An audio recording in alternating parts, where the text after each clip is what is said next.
Thank you, Dr. Tobolik and Dr. Montgomery Rice. Thank you for the plug for the WIC program. I really appreciate it. It was all positive, too. It's good to be with all of you this morning.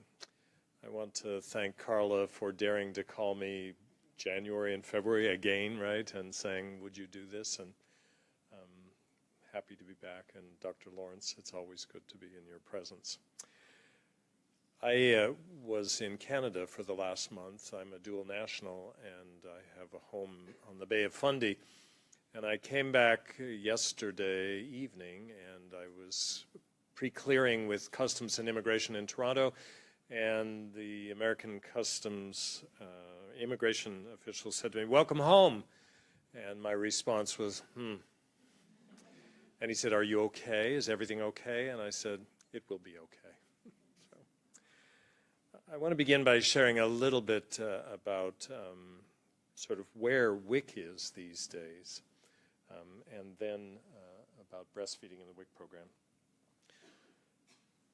So the environment that WIC is now operating in has got to be among the most damaging our country has ever had to cope with. And it's not just for political reasons. Our caseload is down. The social health and nutrition safety nets are under attack. Congress has clawed back funding.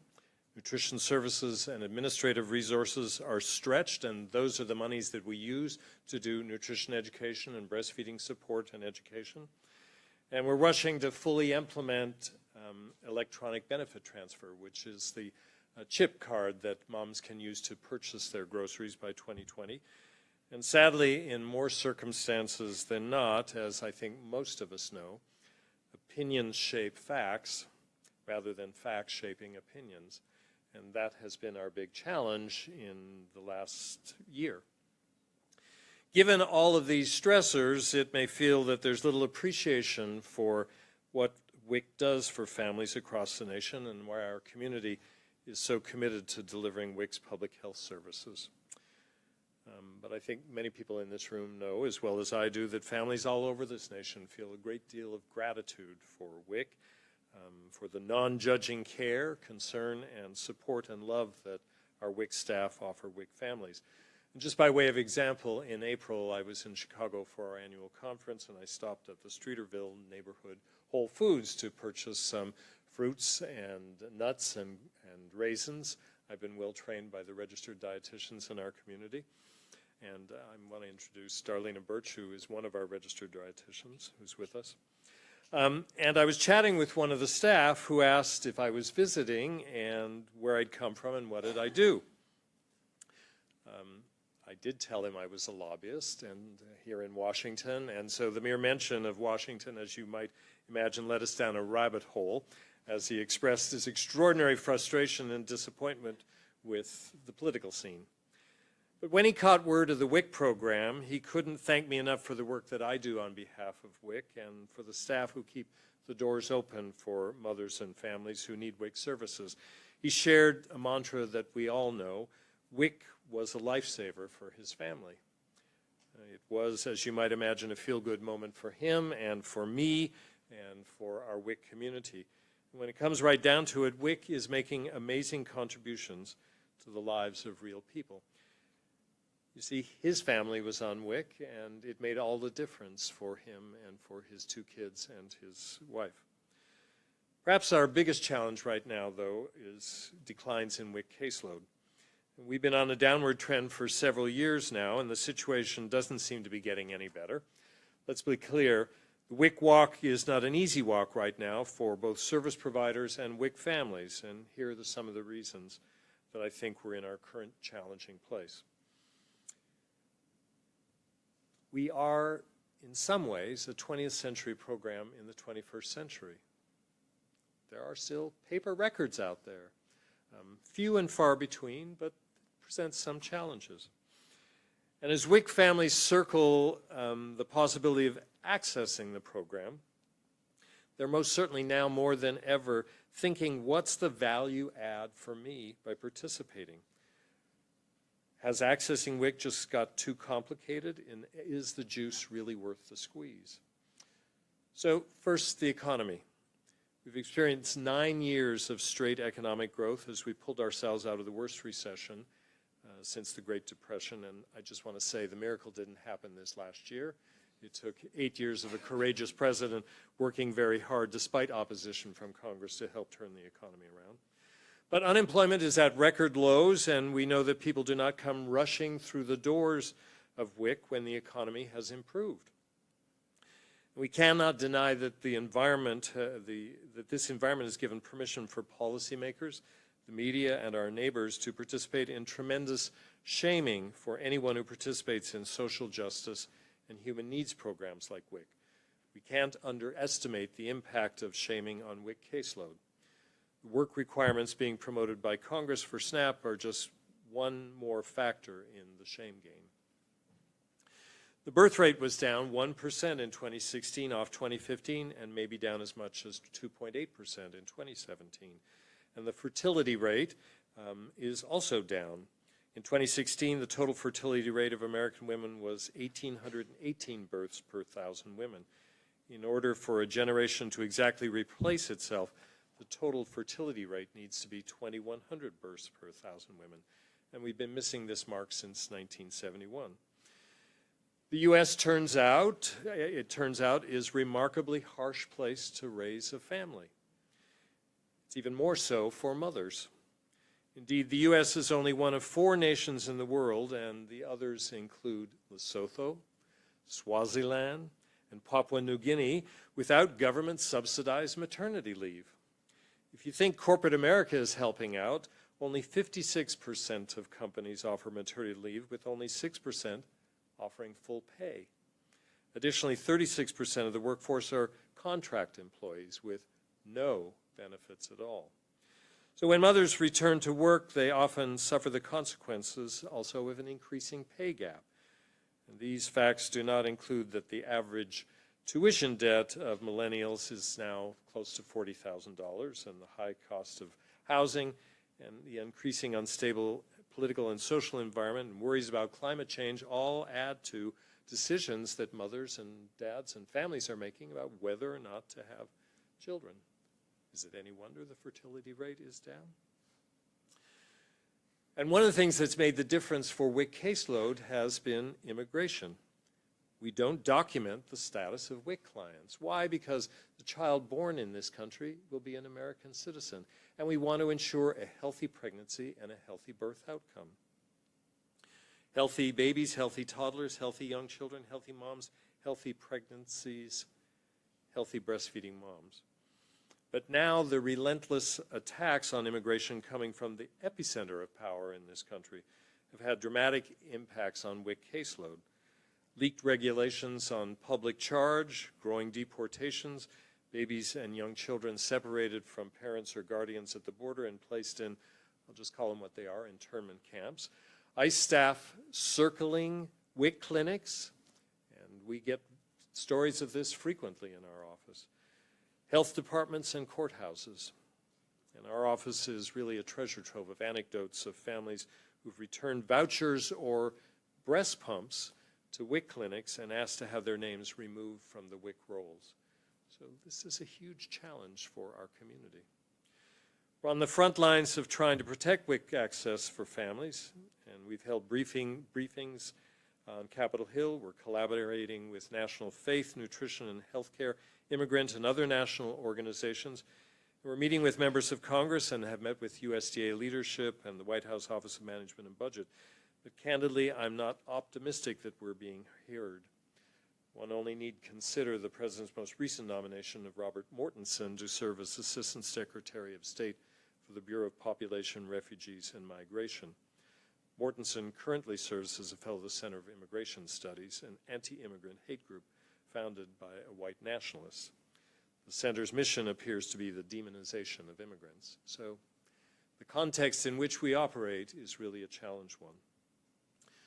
Another challenge for us, perhaps, are our food packages. We really lobbied very hard to transform the food package to include fresh fruits and vegetables, whole grains, reduced dairy, And perhaps those food packages have become just too complex because the shopping experience is really a challenge for moms. Finding all of those foods in a retail grocery setting can be a dramatic challenge. And then, of course, there's checkout, where it's not unusual for cashiers to shame clients. We had a most recent example in Gresham, Oregon, a local Albertsons, where a woman had exceeded the amount of her fruit and vegetable cash value vouchers by $12.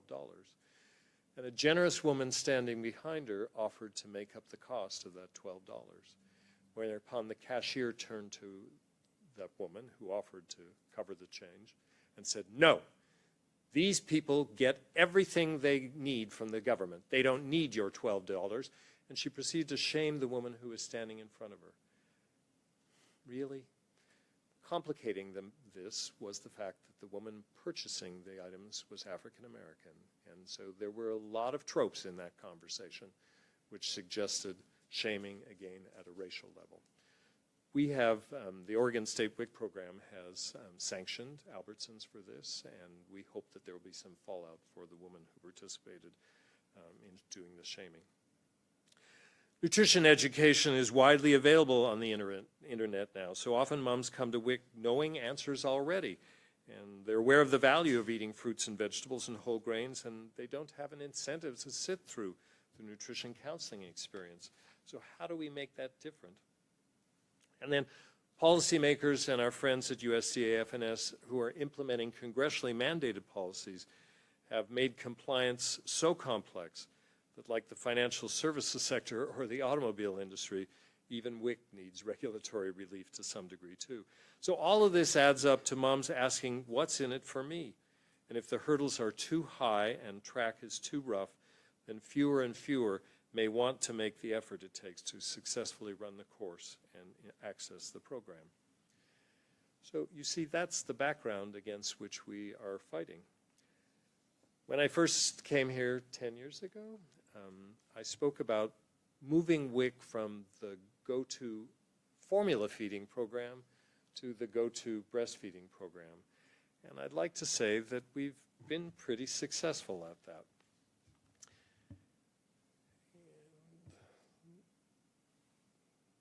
Which button do you push? That one. There we go. So you can collect this infographic at the back of the room, I believe, or out front. But it demonstrates WIC's breastfeeding initiation trending in the right direction. So in 1998, only 42% of WIC mothers initiated breastfeeding, but by 2016, it rose to 71%. Between 1998 and 2013, a USDA analysis showed that duration rates among WIC mothers had also increased, and the breastfeeding rate at 1 month postpartum rose by 85%, while the rate for 2 to 12 months more than doubled in the same time period. And one of the great reasons for that success has been the WIC peer counseling program. Our office worked very closely with the George W. Bush administration to ensure that we could implement such a strategy, and they worked closely with Congress and with us, with Congress, to provide for $90 million in authorized funds for breastfeeding peer counseling. I have to say that appropriators have never matched that $90 million level. The most we've ever gotten out of appropriators is $60 million. So we fall $30 million short. But it is an extraordinarily successful program for all the reasons Dr. Montgomery Rice mentioned. Touch, presence, experience really provides a confidence level for the mothers in the program. And using that, and because of that breastfeeding peer counseling program, we've shown increase in the rate of breastfeeding initiation and duration. And women who attend WIC breastfeeding support groups are shown to be twice as likely to plan to breastfeed as those who do not. And I'm going to come back to the peer counseling service in a few moments. Congress began designating a specific portion of each state's WIC budget allocation to be used exclusively for the promotion and support of breastfeeding among WIC participants back in 1989. And that has really helped to underpin our efforts to support and promote breastfeeding. And in 2004, the Child Nutrition Reauthorization Act earmarked $20 million per year for special nutrition education, such as breastfeeding, peer counseling, and related activities. And FNS developed a training and technical assistance project to equip WIC programs with a framework called Using Loving Support to implement best practices in peer counseling. And then as we went through the process of advocating for changes to the WIC Food Package, we also worked very closely with the then Institute of Medicine to promote enhancements to support breastfeeding. We felt that if we gave at least as valuable or perhaps more valuable food package than the formula-fed food package, that would also encourage moms to choose breastfeeding as well. There has been a perception, and Dr. Montgomery Rice touched on this, that the value of infant formula was a reason to choose the formula-fed package over breastfeeding. We're finding that moms are eager to choose the breastfeeding food package once they understand and appreciate that they're getting something as valuable also as the formula-fed package. And how this works is they get more fruits and vegetables and other items in the food package.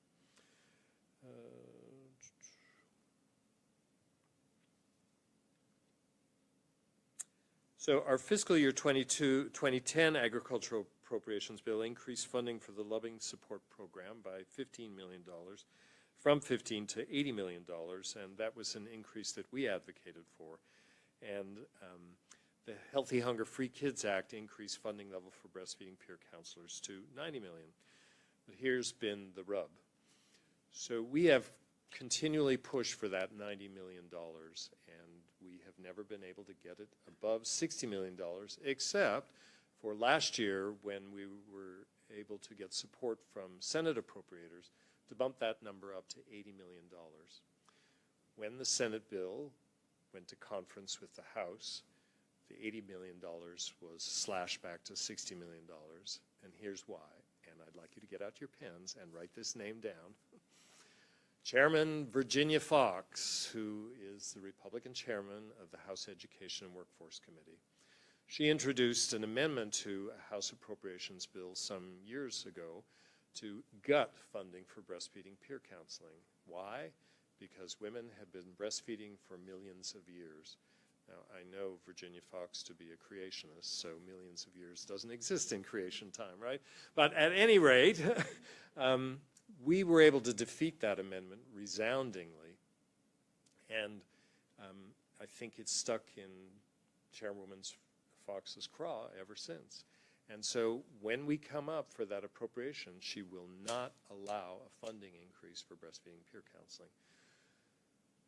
The chairwoman is from North Carolina, and we are working closely with breastfeeding advocates in North Carolina to try and move the chairwoman on this issue. Not optimistic, frankly, because she has been very firm on this issue for quite some time and spoken out quite stridently on Capitol Hill in congressional hearings or also on the floor of the House in opposition to breastfeeding peer counseling. So it's an uphill slog, but this is somewhere where your organizations and your colleagues and your voices can be important. Reaching out to members of Congress who will then carry the water from your districts to speak to Virginia Foxx is really important. So.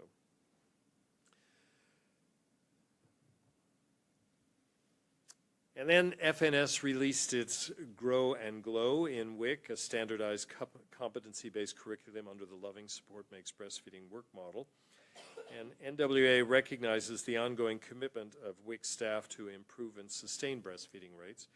And we developed 6 steps to achieve breastfeeding goals in WIC clinics as an integral part of the breastfeeding strategy plan to assist agencies to achieve these goals, to offer practical suggestions to increase exclusive breastfeeding initiation and duration among WIC participants, and to promote and create internal and external environments that support exclusive breastfeeding.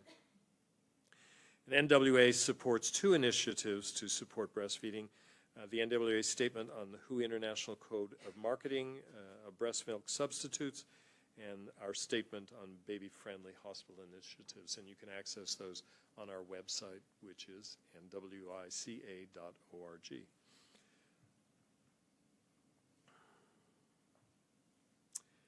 We have, over the years, developed a number of position papers, including the 6 steps and the statement on the WHO code, and the statement on baby-friendly hospital initiatives. So please, if you have not seen those, take an opportunity to check those out. And breastfeeding peer counselors work. So 93% of state WIC agencies have a peer counseling program. How well they're able to fund that obviously depends on the appropriation level. But if we can get to that $90 million level, we are optimistic that we'll be able to increase peer counselor access for new mothers and provide better and more enhanced education and emotional support that they need.